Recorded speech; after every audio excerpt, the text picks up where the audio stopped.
Hey guys, this कृति शर्मा। आज मैं आपको पूरा का पूरा हिंदी का राइटिंग सेक्शन कराऊंगी। साथ में मैं आपको आंसर के फॉर्म में टॉपर्स की आंसर शीट दिखाऊंगी ताकि आपको पता चले कि अगर मैंने आपको पत्र लेखन का फॉर्मेट कराया है तो वो आपको एग्जाम में उसकी नोटबुक में कैसे लिख के आना है जो आपको आंसर शीट मिलेगी।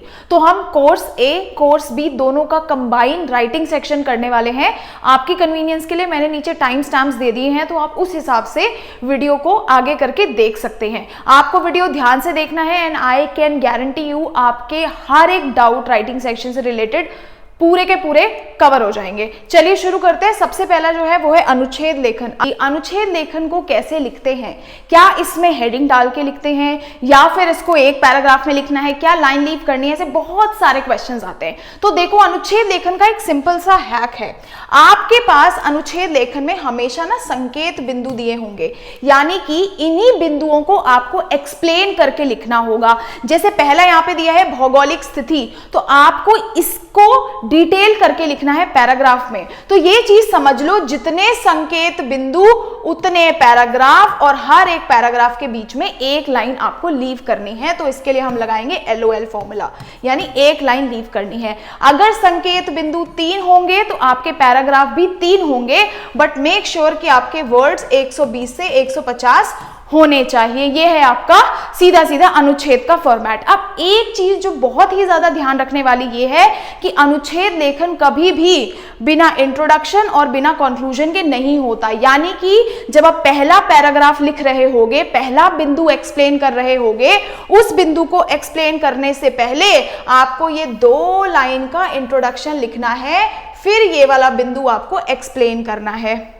फिर आप 2 पैराग्राफ 2 बिंदुओं पे लिखोगे, फिर लास्ट वाला जो आपको संकेत बिंदु दिया है, जैसे ही वो आपने पूरा लिख लिया, इसमें 1 से 2 लाइन में आपको उसे कंक्लूड करना है। जो भी टॉपिक आपको दिया होता है उसके बारे में आपको इन बिंदुओं को ध्यान रखते हुए लिखना है। आपको इंफॉर्मेशन रिपीट नहीं करनी।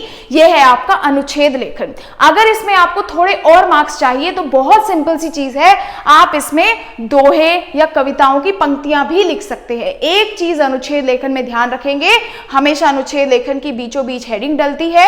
जितने बिंदु होते हैं उतने पैराग्राफ लिखते हैं, और आपका ये है बहुत ही सिंपल सा अनुच्छेद लेखन और उसका फॉर्मेट। नेक्स्ट आगे बढ़ते हैं यार, जो है पत्र लेखन। पत्र आपके पास 2 तरीके के आते हैं, एक होता है फॉर्मल, एक इनफॉर्मल। कोर्स ए के बच्चों के लिए दोनों में से चॉइस आएगी, लेकिन कोर्स बी के बच्चों के लिए फॉर्मल लेटर है। आप ध्यान से देखो, फॉर्मल और इनफॉर्मल का बहुत ही सिंपल सा तरीका होता है। सबसे पहले आपको एक छोटी सी चीज याद रखनी है। हमेशा और हमेशा आपको फॉर्मल लेटर में ऐसे शुरू करना है। आपने सेंडर्स एड्रेस लिखा, फिर आपने डेट लिखी, फिर रिसीवर्स एड्रेस लिखा, फिर सब्जेक्ट लिखा, फिर सैल्यूटेशन लिखा। यहाँ पे मैंने लॉल क्या है, लॉल मतलब लीव वन लाइन, यानी कि आपको सबसे पहले सेंडर्स एड्रेस यानी जो पत्र भेज रहा है उसका एड्रेस लिखा, फिर आप एक लाइन लीव करेंगे, फिर आप डेट लिखेंगे, दिनांक लिखेंगे, फिर आप लाइन लीव करेंगे, फिर आप रिसीवर्स यानी जिसको वो पत्र पहुंचेगा उसका एड्रेस लिखेंगे, फिर आप लाइन लीव करेंगे, फिर आप सब्जेक्ट लिखेंगे यानी विषय लिखेंगे कि किस विषय पे आप पत्र लिख रहे हैं, फिर से आप एक लाइन लीव करेंगे, फिर सैल्यूटेशन लिखेंगे कि प्रधानाचार्य महोदय इस तरीके से, या सचिव महोदय। उसके बाद आप लाइन लीव करेंगे और आप विषय वस्तु यानी कि बॉडी लिखेंगे अपने पत्र की। बॉडी को लिखने के लिए आपको 3 पैराग्राफ आपके पास हो सकते हैं। सबसे पहले इंट्रोडक्शन 1-2 लाइन में, जिसमें आप बता रहे हैं कि आप कौन हैं और ये पत्र आप क्यों लिख रहे हैं। फिर आप डिस्क्रिप्शन देंगे यानी IDC, डिस्क्रिप्शन में आप बताएंगे कि ये पत्र आप क्यों लिख रहे हैं, उसको डिटेल करेंगे, और लास्ट में कंक्लूड करेंगे यानी आप समापन करेंगे ये बोल के कि मैं आशा करता हूं मेरे पत्र के द्वारा आप मेरी इस उलझन का समाधान देंगे, या कुछ भी आप ऐसा कंक्लूजन अपने पत्र के हिसाब से लिख सकते हो। फिर उसके बाद आप कॉम्प्लीमेंट्री क्लोज, पूरे हिंदी के पत्र में हर जगह भवदीय और नेम की जगह आपको क ख ग लिखना है। धन्यवाद, भवदीय, क ख ग, ये हो गया आपका फॉर्मल लेटर का फॉर्मेट। अगर मैं आपको 1-2 चीजें बताऊं तो वो ये है, जो हैक्स आपको याद रखने हैं, तो ये है कि जब भी आप सेंडर्स एड्रेस यहाँ पे जो लिखा हुआ है, आप कोई भी सेंडर्स एड्रेस लिख सकते हैं, बट मोस्टली केसेस में बोर्ड एग्जाम्स में जो एक बहुत ही कॉमन सेंडर्स एड्रेस होता है वो होता है परीक्षा भवन दिल्ली का, ठीक है। और वैसे ही आप अगर चाहें सेंडर्स एड्रेस में कोई और एड्रेस भी लिख सकते हैं, जैसे यहाँ पे मैंने लिखा हुआ है। अगर पत्र में दिया हुआ है, क्वेश्चन में दिया हुआ है, तो आपको वही लिखना है। उसके बाद रिसीवर्स एड्रेस में हमेशा रिसीवर एड्रेस सेवा में से स्टार्ट होगा, यानी आप ऐसे लिखेंगे सेवा में सचिव महोदय दिल्ली, सेवा में प्रधानाचार्य महोदय दिल्ली। इस तरीके से आपको ये करना है। एक एग्जांपल देती हूँ सीबीएसई टॉपर की आंसर शीट का। ये आंसर शीट आपको दिख रही है, देखो सबसे पहले उसने क्या लिखा है, परीक्षा भवन क ख ग विद्यालय ये। उसके बाद उसने लगाया है फॉर्मूला जिसको हम बोलते हैं LOL फॉर्मूला, दिख रहा है आपको LOL फॉर्मूला। एक लाइन लीव करी है, टीचर ने मार्क्स दिया है। दिनांक डालने के बाद फिर उसने ये सब क्या लिखा है, ये क्या है आपका रिसीवर्स एड्रेस। फिर उसने यहाँ पे लाइन लीव करी है, फिर उसने विषय लिखा है। टॉपिक हमेशा शॉर्ट होना चाहिए, विषय लिखा फटाफट से, उसके बाद दोबारा से बच्चों आपको लाइन लीव करनी है, फिर आपने दिया ये सैल्यूटेशन श्रीमान महोदय। अब यहाँ पे एक सबसे बड़ा डाउट होता है कि क्या इसके बाद हमें लाइन लीव करनी है, तो आपके ऊपर है। आप करोगे तो भी नंबर नहीं कटने वाला, नहीं करोगे तो भी नंबर नहीं कटने वाला। मैं बच्चों को क्यों बोलती हूँ कि आप लाइन लीव करते हुए चलो, ताकि उन्हें याद रहे कि हमें हर एक स्टेप के बाद लाइन लीव करनी है। इससे उन्हें याद करना चीजों को आसान हो जाता है। आपने श्रीमान लिखा, मैं आपके लोकप्रिय समाचार पत्र द्वारा उपरोक्त विषय की सूचना संबंधित अधिकारियों तक पहुंचाना चाहता हूं। जो भी है आपने उसका इंट्रोडक्शन लिया। अब पत्र के लिए आपको 1 से 2 पत्र पढ़ने पड़ेंगे, उनकी जो ओपनिंग लाइन है क्लोजिंग लाइन है वो याद करनी पड़ेंगी, ताकि आप एग्जाम में उसको लिख सको। इसके बाद इसका नेक्स्ट पेज देखो, इसने ये पूरा पत्र को एक्सप्लेन किया, और ये है वो लाइंस जो मैं आपको कह रही थी पैरा 3 में आपको यूज करनी है। इस पत्र को क्लोज करना है। कृपया मेरी इस परेशानी को उचित अधिकारियों तक पहुंचाने की सहायता करें। धन्यवाद भवदीय अबसा। वैसे इसने धन्यवाद यहाँ पे लिखा है, लेकिन ये लाइन लीव करके आपको धन्यवाद भवदीय और अबसा तीनों एक साथ लिखने हैं। ये हो गया आपका बहुत ही सिंपल तरीके से पत्र का फॉर्मेट। अब इसके बाद एक जो दूसरा पत्र आता है वो आता है आपका इनफॉर्मल लेटर, यानी जो आप अपने सगे संबंधियों को भेजते हो।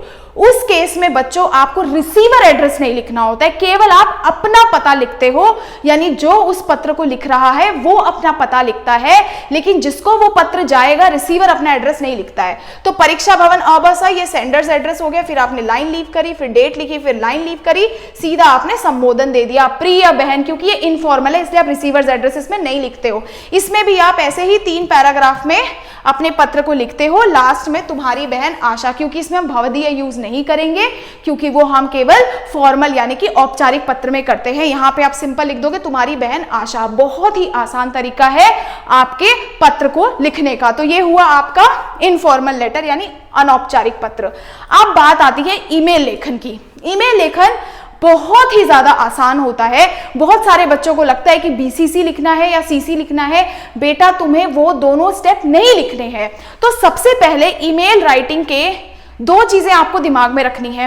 आप चाहें तो ईमेल में बॉक्स बना सकते हैं, उससे आपको नंबर अच्छे मिलते हैं।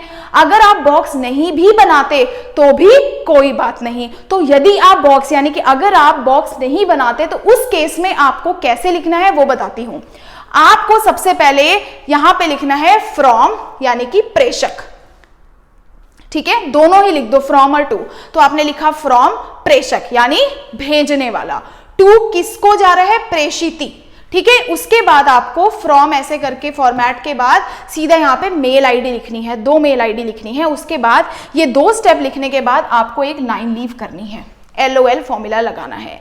ये लाइन लीव करने के बाद आपको विषय लिखना है कि आप वो ईमेल लिख क्यों रहे हैं। तो विषय डैश जो भी आपका विषय होगा। फिर अगेन आपको एक लाइन लीव करनी है और सैल्यूटेशन यानी संबोधन देना है। अगर आप देखोगे ये लाइन लीव आपको मोस्टली हिंदी में हर एक स्टेप के बाद करनी है।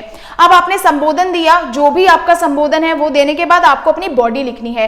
क्योंकि ईमेल में बहुत ही ज्यादा लिमिटेड वर्ड्स यूज होते हैं, तो मैं आपको रिकमेंड करूंगी कि ईमेल आप जितने शब्द में पूछा गया है उतने ही शब्द में लिखें, और मोस्टली ये एक ही पैराग्राफ में लिखा जाता है। जैसे ही आपने अपना विषय लिख दिया, फिर आप एक लाइन लीव करेंगे, धन्यवाद भवदीय क ख ग, बिल्कुल सेम टू सेम। एक फॉर्मेट देखो यहाँ पे, ये देखो, अगर तो तुम लोग बॉक्स बनाते हो तो लाइन लीव करने वाला टेंशन ही खत्म। सीधा लिखा फ्रॉम टू विषय और इन तीनों को ऐसे करके बॉक्स में बना दिया। फिर उसके बाद संबोधन लिखा, ये अपना मेल लिखा, धन्यवाद भवदीय, अपना नेम लिखा। आपका जो ये फॉर्मेट है वो पूरा हो गया। एक चीज बच्चों दिमाग में रखो, जो आपके पास CC और BCC होते हैं वो आपको लिखने की बिल्कुल भी जरूरत नहीं है। अगर तुम्हें ये बॉक्स नहीं बनाना तो भी कोई बात नहीं, तुम सीधे फ्रॉम टू टू, उसके बाद तुम ये लाइन छोड़ सकते हो, एक लाइन छोड़ के विषय लिखोगे, एक लाइन छोड़ के अपना संबोधन लिखोगे, पैराग्राफ लिखोगे, एक पैराग्राफ, उसके बाद धन्यवाद भवदीय क ख ग। ये फॉर्मेट याद रखना बहुत जरूरी है। थैंकिंग यू लिखते हैं ना, योर्स फेथफुली, और नेम लिखते हो तो हिंदी में इसको ऐसे लिखते हैं, धन्यवाद भवदीय कृति। जो भी तुम्हारा वहां पे क ख ग लिखोगे, अगर नाम दिया है तो नाम लिखोगे जिस भी टॉपिक के ऊपर दिया होगा। जैसे कि क्षेत्र में पार्क विकसित करने हेतु, बहुत ही आसान है, आपको ये लिखना है कि आपको क्षेत्र में क्या करवाना है, पार्क बनवाना चाहते हो। आपने लिख दिया, महोदय मैं वाराणसी जिले के हैप्पी होम कॉलोनी का निवासी हूँ, हमारी कॉलोनी के आसपास नगर निगम का कोई पार्क नहीं है, पार्क ना होने के कारण क्षेत्र में परेशानी होती है, बच्चों को खेलने की सुविधाएं नहीं है। और इस तरीके से तुम लिख सकते हो, जो बुजुर्ग हैं वो टहलने नहीं जा पाते, उसके लिए एक छोटा सा तुमने एक ड्राफ्ट लिखना है और ये ईमेल को पूरा करना है। नेक्स्ट आ जाओ, सीधे सीधे बिना टाइम वेस्ट करे, जो ये है, जो एक बच्चे ने लिखा है जहां पे उसने बॉक्स नहीं बनाया है। तो फ्रॉम हो गया, टू हो गया, 2 मेल, 1 लाइन लीव करी, विषय लिखा, 1 लाइन लीव करी, महोदय लिखा। फिर मैंने बोला था कि संबोधन और बॉडी के बीच में आपका चॉइस है, आपको लाइन लीव करना है तो करो, नहीं करना तो मत करो। ये आपने पैराग्राफ लिखा, धन्यवाद भवदीय, ये पूरे के पूरे 5 नंबर का हो गया। नेक्स्ट देखो, अब है आपका विज्ञापन लेखन। बहुत ही ज्यादा आसान है किसी भी एडवर्टाइजिंग में नंबर लेना। विज्ञापन के बारे में कुछ चीजें आपको यहां पे दिख रही हैं। सबसे पहले तो जो भी आपका टॉपिक है विज्ञापन में, आपको उसकी बड़ी बड़ी हेडिंग लिखनी है, बड़ा बड़ा हेडिंग लिखना है, ताकि टीचर को पता चल जाए विज्ञापन किस टॉपिक के बारे में है। दूसरा, जितना हो सकता है आपको अपनी ड्रॉइंग्स बनानी है, कोई डायग्राम्स बनाना है ताकि वो अच्छा लगे। तीसरी चीज, केवल 25 से 50 शब्दों में लिखना है, ज्यादा बातें नहीं लिखनी है, ज्यादा लंबे लंबे सेंटेंस बनाने की जरूरत नहीं है। बिल्कुल पॉइंट्स में आप यूज कर सकते हो। इसमें आप क्या यूज कर सकते हो, पॉइंट्स। और पॉइंट्स यूज करते हुए डॉट हो गया, स्क्वायर हो गया, एरो हो गया, इस तरीके की चीजें यूज करनी है उसको विजुअली अट्रैक्टिव बनाने के लिए। संपर्क यानी कि कॉन्टैक्ट इन्फॉर्मेशन देना बहुत जरूरी है। आप कोई भी एडवर्टाइजमेंट देते हैं उसमें कॉन्टैक्ट इन्फॉर्मेशन होनी चाहिए, टैग लाइन होनी चाहिए भाई, मेरा भारत स्वच्छ भारत, इस तरीके की टैगलाइंस क्या है, जल ही जीवन है, होनी बहुत जरूरी है। कोई कविता लिख दो, श्लोक लिख दो। उसके बाद बॉक्सेस बना सकते हो, बॉक्स तो बनाना ही है, मतलब बाहर पूरा विज्ञापन लिखने के बाद बॉक्स बनाना है। बॉक्स हमेशा लास्ट में बनाना है, पहले नहीं। दूसरा, इस तरीके के कुछ शेप्स भी ऐड कर सकते हो, ठीक है, डिटेल्स को हाईलाइट करने के लिए। अब एक विज्ञापन देखो, ये सीबीएसई टॉपर का विज्ञापन है।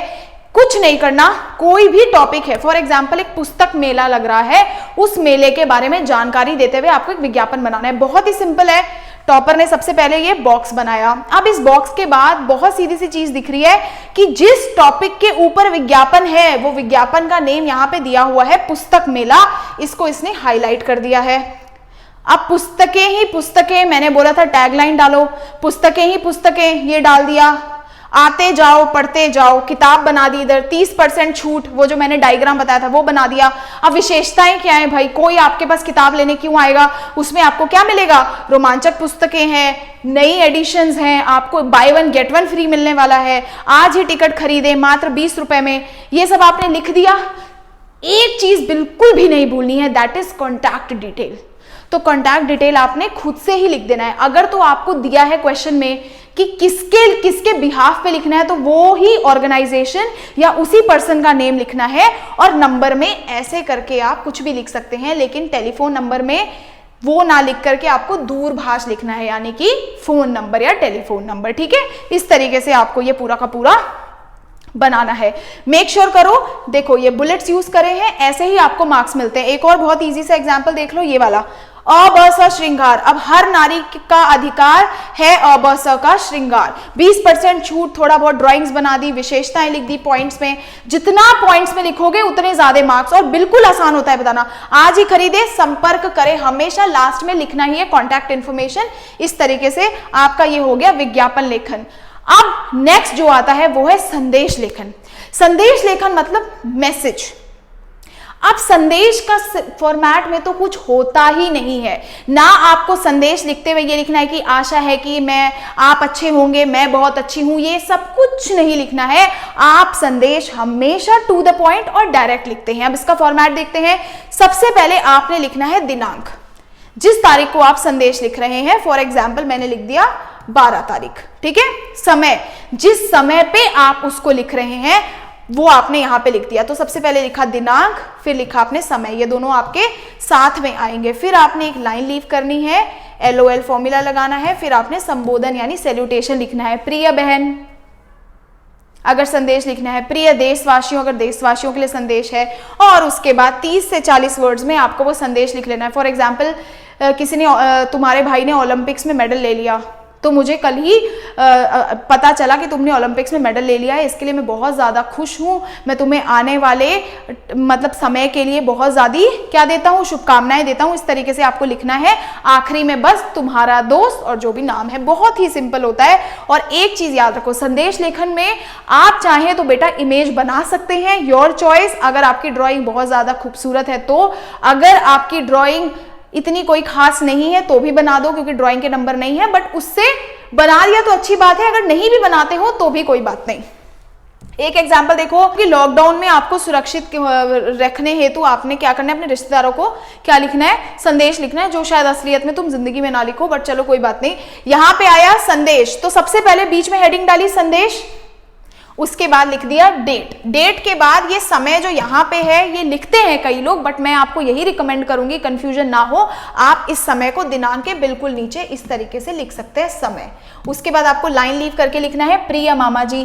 फिर से वही बात आई कि आपके ऊपर है बेटा, संबोधन के बाद आपको लाइन लीव करनी है तो करो, नहीं तो बिल्कुल संबोधन से लगा के आप बॉडी हमेशा लिख सकते हो। संबोधन के बाद आजकल लॉकडाउन के दौरान जो अपने आप में दौरान आप अपने आप को सुरक्षित रखने हेतु हाथों को साबुन से बार बार धोएं, जो भी है, ये आपने उनकी भलाई के लिए कुछ अच्छी अच्छी शब्द लिखे। फिर घर पर रहे, सुरक्षित रहे लिखा, आपका भतीजा या जो भी है क ख ग, खत्म, कुछ नहीं करना। बॉक्स बना दिया बाहर से, खत्म हो गया। संदेश में बॉक्स बनता है, ईमेल में बॉक्स बनता है, ठीक है। एक टॉपिक और रह गया है आखिरी, वो है सूचना। सूचना को आप ऐसे समझो जो इंग्लिश में आप नोटिस राइटिंग करते थे, it has the same format as your English notice writing. You just have to keep few things in your mind, जो मैं आपको बताने वाली हूं। सबसे पहले आपको नेम ऑफ द ऑर्गेनाइजेशन लिखना है, यानी जो जिसके लिए आप ये सूचना दे रहे हो। फॉर एग्जाम्पल यहां पे मैंने लिख दिया एक स्कूल का नाम, दिल्ली पब्लिक स्कूल। उसके बाद आपको एक लाइन लीव करनी है और बिल्कुल बॉक्स के बीचों बीच, हेडिंग के बिल्कुल बीचों बीच आपको लिखना है सूचना, जैसे आप इंग्लिश में लिखते थे वर्ड नोटिस। इसको लिखा, उसके बाद आपको लेफ्ट हैंड साइड पे क्या लिखना है, डेट लिखना है, जो भी आपकी तारीख है वो लिखना है। उसके बाद आपको बीच में हेडिंग डालनी है और उसके बाद आपको सूचना के बारे में जो भी है। अब उसके लिए एक चीज बताऊं, सूचना में ज्यादा नंबर लेने के लिए, कि हमेशा कुछ लाइन लिखने के बाद बुलेट पॉइंट्स में अपना सूचना खत्म कर दो। जैसे यहाँ पे है कार्यक्रम का दिनांक, स्थान, समय और जो भी सूचनाएं हैं, जितना बुलेट्स में लिखोगे उतना फायदे में रहोगे। आखिरी में एक लाइन जरूर लिखना। अगर आपको इसके बारे में और भी कोई जानकारी चाहिए तो नीचे दिए गए व्यक्ति के साथ आप क्या कर सकते हैं, कॉन्टैक्ट कर सकते हैं, जो हम कैसे बोलते थे इंग्लिश में कि if you need more help then you can get in touch with the person undersigned, यानी जिसका नीचे हस्ताक्षर किए हुए हैं। आपने अपना नेम लिखना है एंड देन डेजिग्नेशन। एक एग्जांपल दिखाती हूं आपको सीबीएसई टॉपर का। अगेन फॉर्मेट देखो, नेम ऑफ द ऑर्गेनाइजेशन बिल्कुल बीच में, उसके बाद लिखा यहाँ पे वर्ड सूचना, नोटिस, लेफ्ट हैंड साइड पे बिल्कुल दिनांक, दिनांक के बाद यहाँ पे हेडिंग डाल दी गणतंत्र दिवस आयोजन। इसके बाद आप लाइन लीव कर सकते हैं और नहीं भी कर सकते हैं, आपकी चॉइस है। उसके बाद आपने सीधा लिखा, सभी विद्यार्थियों को यह सूचित किया जाता है कि गणतंत्र दिवस पर विद्यालय में सांस्कृतिक समा के द्वारा एक कार्यक्रम आयोजित किया जा रहा है। इच्छुक विद्यार्थी इस कार्यक्रम में हिस्सा बन सकते हैं। अब सीधा सीधा मैंने बोला था ये टॉपर आंसर शीट है, उसने भी यही काम किया है बेटा कि लिख दिया दिनांक, लिख दिया समय, लिख दिया स्थान, बस लास्ट में लिख दिया नेम और अपनी डेजिग्नेशन। नेम में अगर दे रखा है क्वेश्चन पेपर में तो well enough, if it's not given in question paper आप सीधे लिखेंगे अपना नेम और उसके नीचे लिख देंगे सचिव। ये हो गया आपका सूचना लेखन और ये था आपका हिंदी का आखिरी टॉपिक। अगर आपको ये वीडियो अच्छा लगा, इससे रिलेटेड जितना भी ये कंटेंट है मैं सारा मेरे टेलीग्राम पे पोस्ट कर दूंगी ताकि आपके पास ये फॉर्मेट का पूरा पीडीएफ आ जाए। वीडियो अच्छा लगा हो तो आप प्लीज इसे लाइक करिए, don't forget to subscribe my channel. 11th-12th में भी अगर आप मुझसे गाइडेंस लेना चाहते हैं, because I was from science background, तो उसके लिए आप मेरा दूसरा चैनल भी सब्सक्राइब कर सकते हैं, which is the seniors channel. उसका लिंक भी आपको डिस्क्रिप्शन में मिल जाएगा। And I will see you in the next video.